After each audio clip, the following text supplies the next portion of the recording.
I'm Kurt the Cyber Guy. 5G wireless internet is the latest in internet innovation, and some wireless networks are boasting that their 5G service is stronger than some Wi-Fi connections in your house.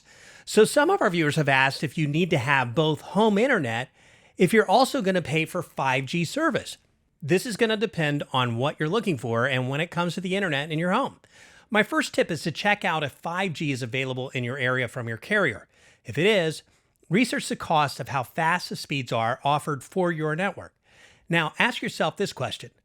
What do you use the internet for? If you've got multiple devices that are used for streaming, watching videos, video calling, gaming, anything else that requires strong connection, if so, while 5G service is faster than previous Wi-Fi generations, it may not be strong enough to give you the quickest connection on all of these devices.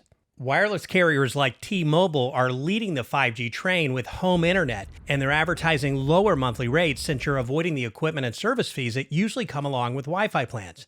Check with your phone carrier today to see if 5G coverage will be the right fit for your home internet solution so you can cut down on that bill today. For more on what carrier to go with, head to cyberguy.com and search Best Wireless Carrier Picks. And while you're there, sign up for my free newsletter.